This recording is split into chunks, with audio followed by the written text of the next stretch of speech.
वेगवेगळ्या ठिकाणी जे क्लासचे पेव फुटले, हे बेकायदेशीर क्लास या देशामध्ये बंद होऊन शिक्षण व्यवस्था मजबूत झाली पाहिजे.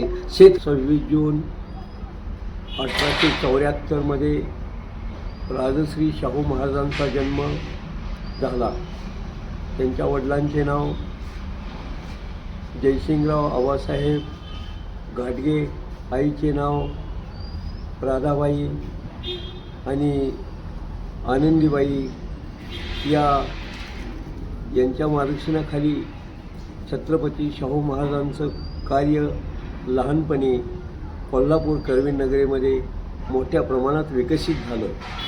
त्या काळामध्ये हे घाटगेंचे सुपुत्र, त्यांचा छत्रपती घराण्यामध्ये, भोसले घराण्यामध्ये, करवीर कोल्हापूर नगरीमध्ये त्यांना दत्तक दिलं गेलं आणि राजश्री शाहू महाराज छत्रपती झाले. त्यांचा जन्म 1874 झाला आणि 1894 ते 1922 त्यांनी करवीर नगरीमध्ये महान कामगिरी केली. शेतीविषयक शेतकऱ्यांच्या मोठ्या सुधारणा केल्या, राधानगरीसारखं धरण बांधलं, अनेक शिक्षण संस्था काढल्या, बोर्डिंग सुरू केल्या आणि सर्व जाती धर्माच्या मुलांना शिक्षण दिलं. शेती, शिक्षण, कृषी, कला, चित्रकार आणि चित्रपट निर्मिती आणि सर्व क्षेत्रामध्ये त्यांनी कलांना उत्तेजन दिले आणि म्हणून करवीर नगरीमध्ये देशामध्ये आदर्श पॅटर्न झाला. आणि त्याच काळाच्या अगोदर महात्मा ज्योतिराव फुलेंनी या महाराष्ट्रामध्ये फार मोठा शिक्षणाचा पाया घातलेला होता. राजश्री छत्रपती शाहू महाराजांच्या नंतर भारतरत्न डॉक्टर बाबासाहेब आंबेडकरांनी भारताचे स्वतंत्र देशाचे संविधान निर्माण केले आणि त्यामध्ये अनेक शैक्षणिक, सामाजिक, कृषी सर्व प्रकारचे या देशातल्या नागरिकांना सर्व प्रकारचे अधिकार दिले. आणि म्हणून आजची लोकशाही मजबूत आहे. आपला देश महासत्ता झालेला आहे, परंतु अजूनही शेतकऱ्यांच्या मुलांना शिक्षण मिळालं पाहिजे आणि या देशातल्या सर्वसामान्य माणसाला शिक्षण मिळालं पाहिजे. आज फलटण तालुका घेतला, सातारा घेतला, राज्य घेतलं तर देशामध्ये अनेक उपेक्षित मुलं आहेत आणि म्हणून मेंढपाळांची मुलं असतील, ऊस तोडणी कामगारांची मुलं असतील, दलितांची मुलं असतील आणि सर्व गोरगरिबांची मुलं असतील, त्यांना चांगलं शिक्षण आज मिळालं पाहिजे.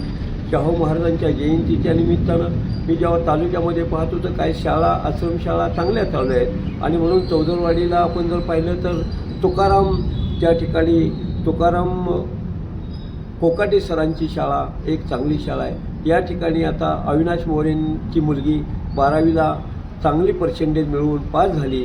अशी ही उदाहरणं ह्या महात्मा फुले शाहू महाराजांच्या या काळातली आहेत आणि म्हणून अनेक शिक्षण संस्था दावलीसारख्या परिसराला, वडल्यासारख्या परिसरामध्ये चांगल्या शाळा चाललेल्या आहेत आणि या शाळांमधून गोरगरिबाची, शेतकऱ्यांची मुलं शिकत आहेत. मुलींना चांगलं शिक्षण मिळालं पाहिजे. देशामध्ये संपूर्ण इंडस्ट्री आणि संपूर्ण डिजिटल इंडिया आणि AI आणि IT शिक्षण मोठ्या प्रमाणात सुरू आहे. हैदराबाद आणि बँगलोर, कानपूर आणि मुंबई या ठिकाणी IT कॉलेज आहेत आणि त्यापेक्षा अजून चांगली कॉलेज जिल्ह्याबाहेर निघाली पाहिजेत आणि शेतकऱ्यांच्या मुलांना, बहुजनांना चांगलं शिक्षण मिळालं पाहिजे. शाहू महाराजांनी त्या काळामध्ये अनेक प्रकारचे लढे दिले.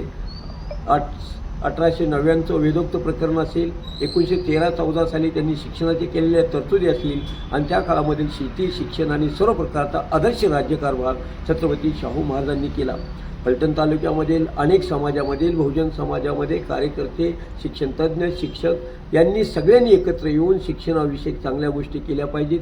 शाहू महाराजांच्या जयंतीच्या निमित्तानं बाबासाहेब आंबेडकरांच्या संपूर्ण कार्याचा, महात्मा ज्योतिराव फुल्यांच्या कार्यांचा, सावित्रीबाई फुल्यांच्या कार्यांचा आणि राजमाता अहिल्याबाई होळकरांच्या कार्याचा संपूर्ण आज ही समाजाला फार मोठा उपयोग झालेला आहे आणि त्यांची प्रेरणा आणि स्फूर्ती आहे.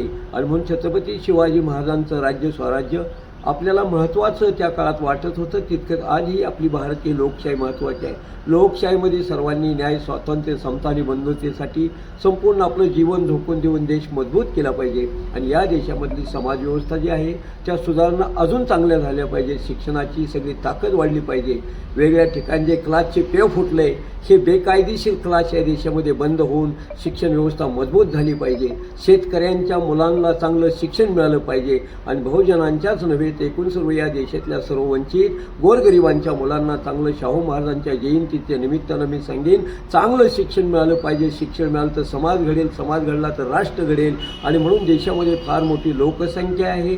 या लोकसंख्येचा पुरेपूर वापर करून तरुणांचा, महिलांचा, वृद्धांचा, सर्व क्षेत्रातील महिलांचा विकास होणं गरजेचं आहे.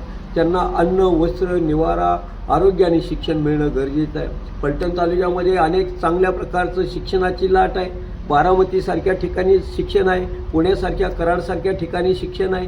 आणि म्हणून ज्या ज्या ठिकाणी चांगलं शिक्षण मिळेल अशा ठिकाणी संपूर्ण शिक्षणाचा प्रचार प्रसार झाला पाहिजे. आणि शिक्षण संपूर्ण पहिलीपासून ते PhD आणि सर्व प्रकारचं शिक्षण गोरगरिबाला सुद्धा शाहू महाराजांच्या जयंतीच्या निमित्तानं सांगेन मिळालं पाहिजे. बाबासाहेब आंबेडकरांनी संविधानामध्ये जी तरतूद शिक्षणाची केली तो हक्क सर्वांना मिळाला पाहिजे. आणि या देशातल्या बहुजनांची लोकशाहीमध्ये 21व्या शतकामध्ये शेतकऱ्यांचा आणि संपूर्ण भटका समाज असेल, इतर आदिवासी समाज असेल, महिलांचा, शेतकऱ्यांचा, कामगारांचा आणि शेतमजुरांचा, मेंढपाळांचा, ऊसतोडणी कामगारांचा, सगळ्या क्षेत्रातल्या असंघटित कामगारांचा संपूर्ण विकास झाला पाहिजे. त्यांच्या मुलाला चांगलं शिक्षण मिळालं पाहिजे. अन्न, वस्त्र, निवारा, आरोग्यात शिक्षण हे तर मिळालंच पाहिजे, पण त्याला संपूर्ण जीवनामध्ये ज्या ज्या गोष्टी लागतात त्या मिळाल्या पाहिजेत. म्हणून छत्रपती राजर्षी शाहू महाराजांच्या जयंतीच्या निमित्तानं मी सांगेन की हे आमचं या ठिकाणं नमस्ते फलटण हे चांगलं कार्य करत आहेत. कार्यकर्त्यासारखं देशाच्या नागरिक घडवण्याचं, समाज घडवण्याचं, समाजाचे प्रश्न सोडवण्याचं हे जे संपूर्ण चांगलं नमस्ते फलटणचं कार्य आहे, राजकुमार गोखले साहेब, वैभव यांचं जे हे कार्य आहे हे अत्यंत चांगलं आणि हे संपूर्ण कार्य तळागाळापर्यंत चांगलं काम करत आहेत. राजर्षी शाहू महाराजांच्या जयंतीच्या निमित्तानं या देशातील देशबांधवांना, या देशातल्या तरुणांना आणि या देशाच्या सर्वसामान्य संपूर्ण जीवनासाठी, देशासाठी झगडणाऱ्या, झटणाऱ्या सर्वांना मी शुभेच्छा देतो. शाहू महाराज हे सर्व मानवतेचे महान नायक आणि राजे होते आणि म्हणून राजामधला माणूस आणि माणसामधला राजा असं एका दैनिकाने त्यांना म्हटलेलं ते खरंच आहे. आणि म्हणून राजशाहू महाराजांनी आणि सयाजी महाराज गायकवाड आणि बाबासाहेब आंबेडकरांच्या सारख्या देशाच्या आणि जगाच्या महान नेत्याला, मानवतावादी कार्याला या नेतृत्वाला त्यांनी त्या काळात मदत केली. आणि म्हणून त्यांच्या जयंतीच्या निमित्ताने त्यांना मी अभिवादन करतो आणि थांबतो. जय भारत.